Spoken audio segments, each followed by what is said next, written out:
Chapter 10, Your Last Goodbye. The next morning you wake up in the B&B. It's a beautiful day out, the sun is streaming through the window, the birds are singing. But here in your room it feels like your whole body is about to collapse. I have to start distancing myself from Alexander and Skyler. The entity will kill them if I don't, so why do I feel like I'm mourning them? With a groan, you turn on your stomach and bury your face in your pillow. I feel so alone. It's ridiculous. I spent most of my life alone and been fine, but the relationship I developed here, I can see how much I've missed. Even in these few short days, I feel like I've built a home here, and people Hidden Grove, they've become my family.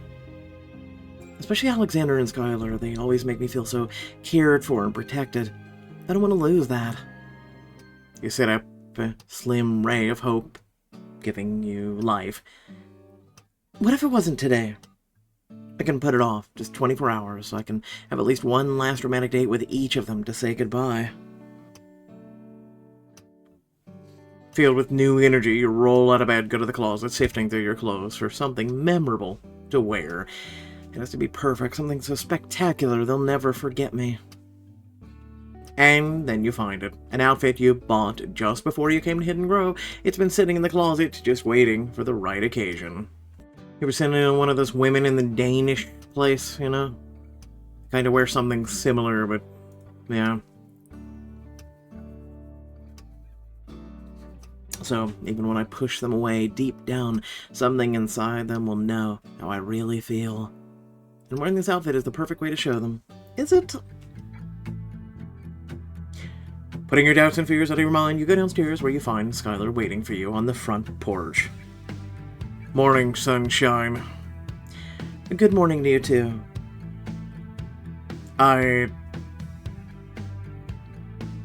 He pauses, his eyes widening in surprise, then appreciation as they travel up and down your body. Wow, aren't you a sight for sore eyes? It's some outfit. Do I look good enough for a date with a werewolf? Skyler takes you in his arms and a sexy growl rumbles in his chest. Definitely good enough for this werewolf. What did I do to deserve such a tasty treat? You must have been a very good boy. The last thing I am is a very good boy, but I'll take it anyway. So you ready? For what? For where I'm taking you. He's smiling like a kid with a secret, and it's making you suspicious. Aren't we going to base? Nope.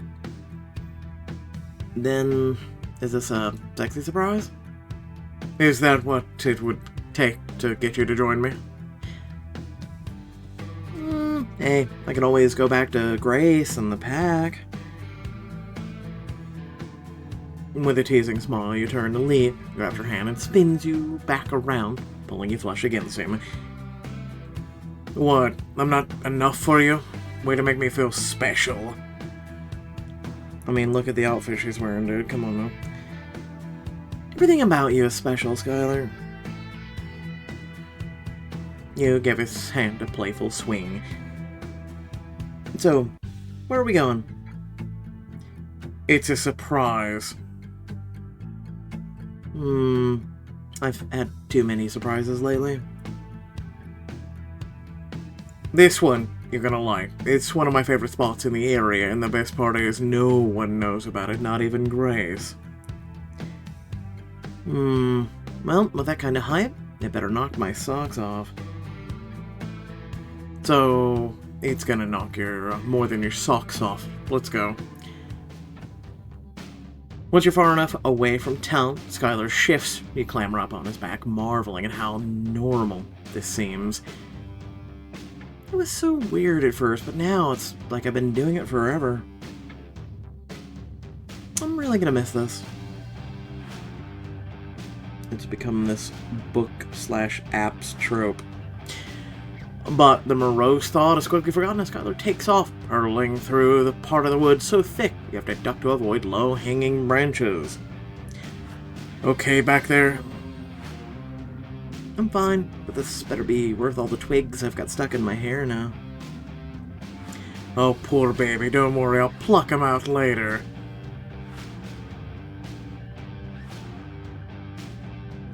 With a giant leap, Skyler bursts into a clearing and skids to a halt at the base of a magnificent waterfall.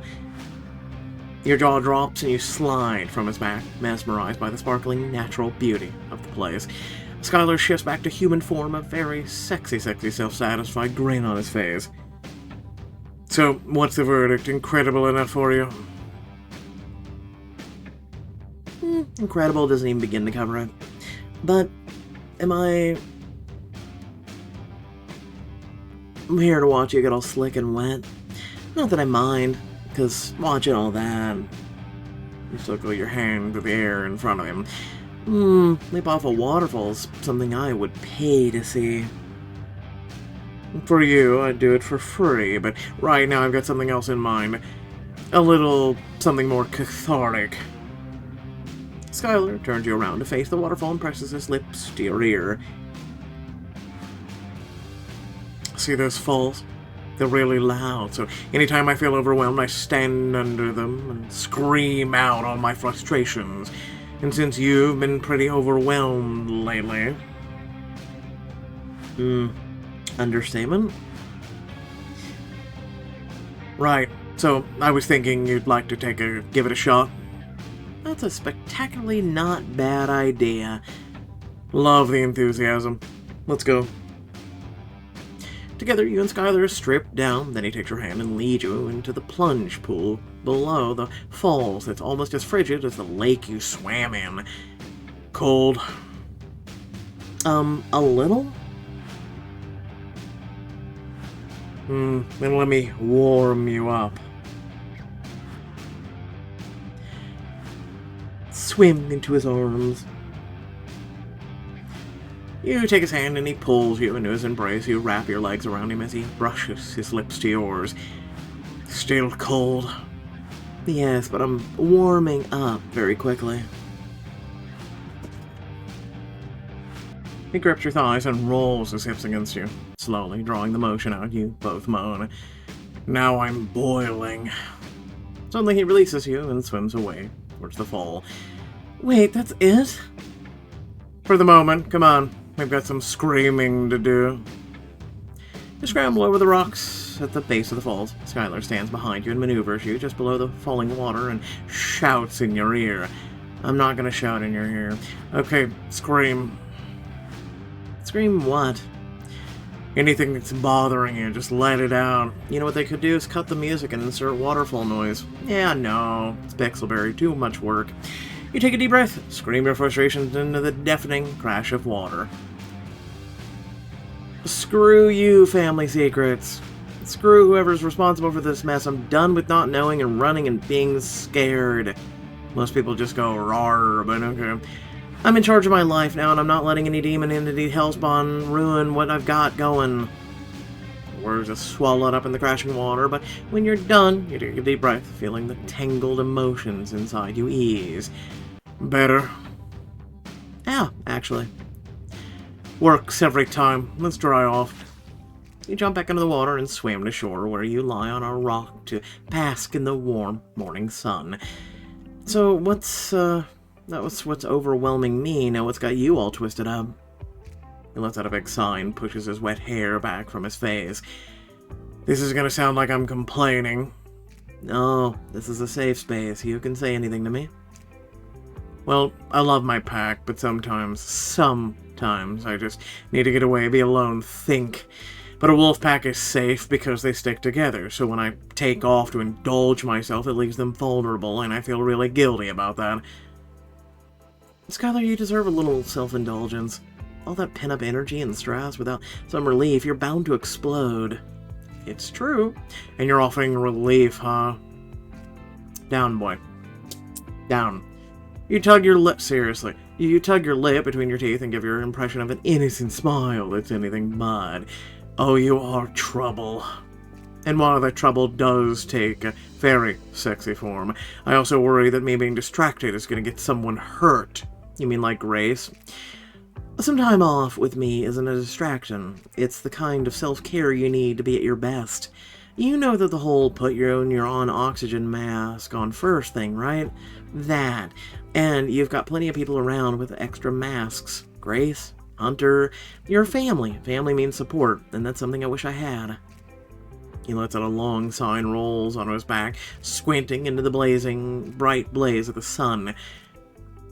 Lila, speaking of being a part of the family. Oh no, he wants to talk about me being his fated mate. Skyler, can we not talk about this now? I just want to relax here in the sun with you. There's a lot I need to process about the situation, and I know, I get it. I mean, if I had that sprung on me, I'd need time to process it too, but just let me say this, please. Okay. I know you haven't made up your mind about accepting your role in the pack as my mate, but I want you to know that whatever you choose, I'll always be there to protect and care for you. That's something that'll never change. He quirks his eyebrow and gives you a scoundrelly smile. But come on now, how about, not slam dunk the choice here, especially since my competition isn't nearly as fun, charming, and attractive as I am. You're so conceited. Just spitting truth. Okay, then tell me how many potential suitors you've got, because I'm sure I've got a lot more competition than you have for me. He cocks his head, an unexpected serious look on his face. You've got no competition. Oh, come on. Lila, I'm serious. Since you came into town, there's been no one else. You mean you haven't... Of course not. You think I could be with anyone after you? I'm a one-woman man now. There will never be anyone else for me. He takes your hand, his fingers threading in yours. Let me show you. I want to show you how much I care for you. He cups your face, his thumb striking a slow rhythm against your cheekbone, and his eyes are so full of raw emotion you can feel yourself starting to fall. This will be the last time we'll be together. Tomorrow I have to shut him down, and I need to make a memory that'll last. So we bang. We bang, guys, we bang. I just got one question for you. When did this trope begin that you just gotta bang? I gotta make one last memory, let's bang. No, I have to hold something back. Because it won't be the last time. No, shut up. I don't want him to be hurt when I pull away, so if we just spend time here together, it'll be enough. Skyler, all I want to do right now is relax and in the sun and this beautiful place together. Whatever you need, Lila. I just want to be close to you. He opens his arms and you drape yourself across his chest as he settles your head on his shoulder. This is nice. Yeah, it is. I wish it could last forever. It can't, though. I'm so sorry, Skyler, but it's for your own good. Someone tase her, just be done with it. As twilight descends, Grace walks you to the edge of the wolf territory. She must be fine now. We're not even going to address it. Where Alexander is waiting just beyond the boundary line. I am honoring the treaty, Grace, as you see. Much appreciated. See you tomorrow, Lila. You take a deep breath, knowing that tomorrow everything will change. I hate that I have to put on such an act. I feel like I'm lying to her, to everyone. But you ignore the guilt and dread, gripping her stomach and give her your best fake smile. Of course, bright and early. As Grace disappears back into the darkening woods, Alexander grins and makes a sweeping gesture with his arm. Shall we, to the castle? You're talking like a medieval knight. His eyes rake down your body in silent appreciation of your outfit. Because you look like a princess.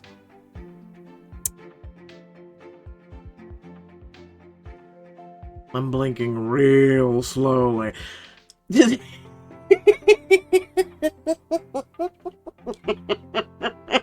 I'm sorry, not really. Oh, painful. It's painful. Does that mean you're at my command?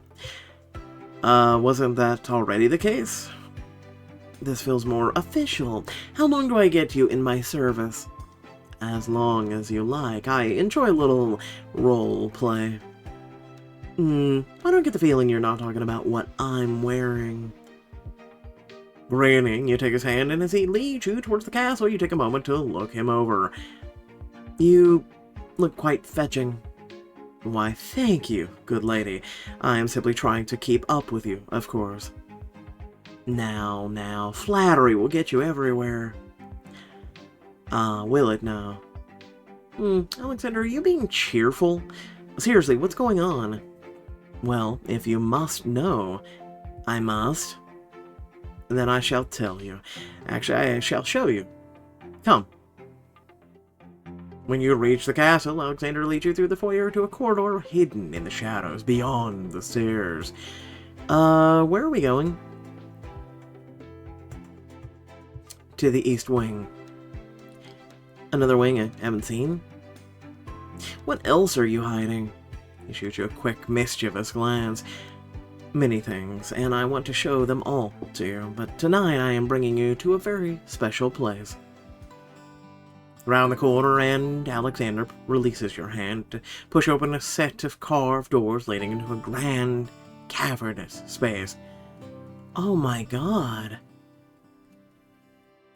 Your gaze flits around the room, from the 3-story high windows to the ornate chandelier to the plush velvet settee sitting at the edge of the stage. Is this a ballroom? Yes. My sire was quite a social man and would host extravagant balls here for supernatural and in the no humans alike. The room used to ring with music and laughter, dancing, and nearly every night of the week, though you can see that it is rather shabby now. I shut it up many decades ago after my sire left town. You look around again, noticing how vines crawl up the windows, how the chandelier is draped in cobwebs, a flapper's feathered headdress sits abandoned on the settee like a ghost of some long-ago party. What made you open it up again? You. As a thank you for saving my life, and because your company has made me nostalgic for brighter days. So let me get this straight. You went to these balls and you danced? Of course. I can't believe it. I mean, no offense, Alexander, but I have a hard time picturing you dancing. I'll have you know I am quite an adept dancer, and was much in demand as a partner. Just for dancing. He gives you a sly smile and raises his eyebrow. I do not kiss and tell, Lila, but let's just say that in the 1920s were a very decadent time. Alexander takes you to the far corner of the ballroom, where an old Victroll sits gathering dust on a wood plinth. When is this thing from? He selects a record and puts it on.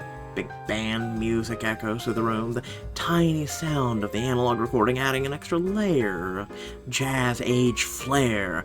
The orchestra was quite the rage at the time. And I bet you had some very good times while listening to it. I may have enjoyed some company at speakeasies in my day, but none so much as I enjoy yours. And what did you do in these speakeasies? Telling me you shook that gorgeous behind a time or two. Make me jealous. You'd be pleased to know I was quite the hoofer dancer once upon a time, and I'd be happy to shake it for you. He changes the record, and the joyful big band music is replaced by sweet, effervescent tune. It's so romantic. Indeed. He holds out his hand, the coy quirk of his eyebrow issuing a challenge. Shall we? I don't know how to waltz. I will teach you. It's quite easy. You hesitate a moment, then allow him to lead you onto the floor. His arm encircles your waist, and he pulls you gently against him. The dance position is very close and relaxed, like this. You look into his eyes, your breath catching in your throat. The intimacy, his voice is a purr. And now I'll guide you through the steps. Forward. 2, 3. Back. 2, 3. Bodies pressed together. He leads you in a slow, swirling sway around the floor, but when you grip his shoulder for balance, he winces. You're still in pain? Do not worry. I am fine. You should let me take care of you. As lovely as that sounds, this is more than I had in mind when it comes to having you in my arms. I got a question. When did he hurt his shoulder versus his leg? continue. At least to begin with. You'll get over it. We've got other wounds to tend right now, besides your fragile ego. Come on. You lead him to the settee and sit beside him. Lila, there is no need to make a fuss. It is my job to care for you, not for you for me.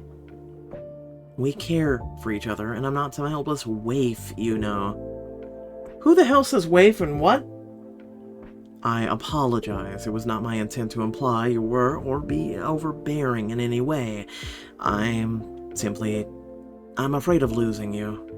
In my centuries of walking this earth, I have lost many people I cared about.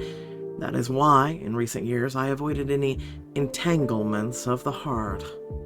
But no, now that you are in my life, the risk has become so much higher than I will feel that pain again. I don't want to lose you either. Finding you changed everything for me. I spent a lot of time alone too, and knowing you has filled a hole I didn't even know was there. I'm honored to fill you, my lady. Not the first time a woman's heard that, but continue.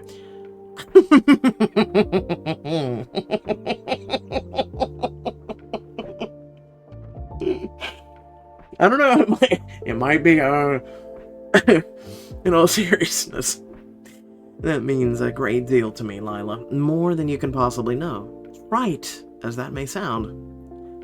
But it doesn't sound trite to you, especially in raspy tone you've never heard from him before. We are like you and I, but after this close rush with death, I've been thinking that letting you in is worth the risk. His heartfelt words touch you in a way that never before. Then you brush your fingers down his cheek. What I'm about to do is going to hurt him so badly, not to mention me. But maybe if I give us one last night together, something we can both remember, it'll be enough to ease the pain. You're an idiot. I refuse to play this game. Also, you wouldn't be able to see most of it anyway. I can't live with the guilt, knowing how badly he's going to take it. Maybe if we just stay here together, it'll be enough to remember me by. Alexander, can you just hold me? He smiles and cups your face in his hands. I would hold you until the end of time, if I could. And most men would. We don't all think with our small brain. He pulls you close and you lie on the settee in his arms, reveling in the last bit of closeness before I push him away for good. Seriously, guys love cuddling, snuggling, hugging, brushing her fingers through your hair, just saying. Before dawn, Alexander escorts you back to the B&B. Distracted, you walk into the lobby, lost in your thoughts and fears. Good morning. Have a nice night.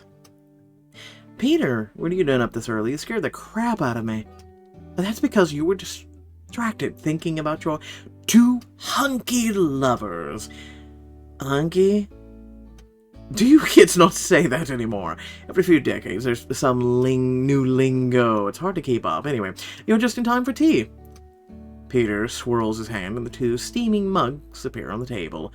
Like magic. Cup of tea. Whoa. That's handy. What else can you conjure for me? Maybe a quick fix for my evil demon problem? Honey, if I could do that creepy beach would already be in Magic Dale. Peter hands you a mug and you settle down in a cozy reception area. Well, now that we have tea, it's time to spill it. Metaphorically, of course. The chair is an antique, so tell me, how's your love life going? It's okay. Just okay. You have two prize paramours after you. Your life's not okay. It's perfect. It'd be more perfect if I weren't so attached. I never lose myself to romance. I've always protected myself from that. And now, here I am with not one but two people I care about. For what it's worth, I think it's wonderful. You're opening your heart. You nod non-committally, but of course Peter has no idea what's going on and why this is so devastating. It's gonna cut my heart out to pull away from them. I mean, if I didn't know any better, I would think I was falling. No. The thought is so abrupt, your tea goes down the wrong way. Coughing, you set the mug down on the table to wipe your watering eyes. Are you alright? I'm fine. Thanks for the tea, Peter, but I think I need to go lie down. It's been a long day. But as you trudge up the stairs to your room, your mind returns to the thought your heart refused to finish. After my 2 perfect dates, there's no denying it. I am desperately, hopelessly, crazy, stupid in love with Alexander and Skyler, which is going to make keeping them at arm's length all the more painful. It suddenly dawned on you. No, really. See? And the chapter's over. This was fucking pointless. I'm sorry. I'm just...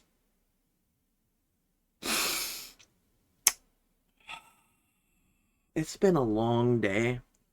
I please encourage you to go read the Hot Book, Chapter 2.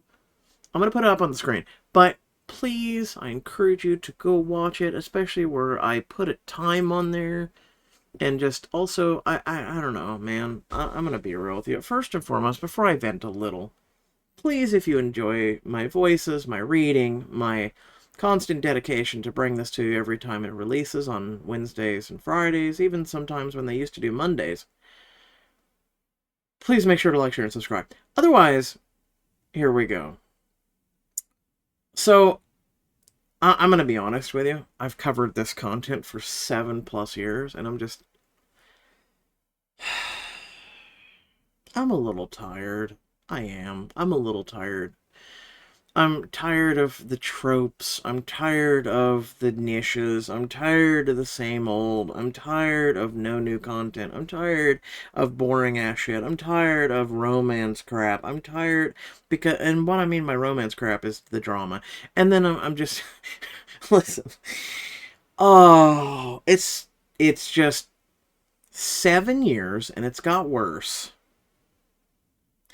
And then, you know, you look at this you look at this entire chapter. You wore this outfit for the purposes of looking like one of those Danish/Swedish people and, you know, just tried to get, you know, men to look at you. And then it was, let's bounce chicka wow wow, and that was it. Like everything else, sure, if we were to discount that, and maybe I'm nitpicky right now, if we were to discount that, I could go, okay. The romance and things like that were okay. They weren't great. They were okay. They were mid at best, but I digress. I just wish there was something else. Like, we're having more romance issues in this book than dealing with our entity, which then will be hastily written around chapter 14 or 15, and it'll be hastily dispatched of in less than 5 minutes, like it always is, through some gimmicky, derpy BS, and that's it. That's all she wrote. Moving on. Thanks for reading. Thanks for spending. I mean, these things come out. Let's think about this, okay? So if you're just reading this, and you're doing this app, for those of us who cover the content or want to read it when it first comes out, okay, we have to buy the VIP, and that's $16.11 a month, okay?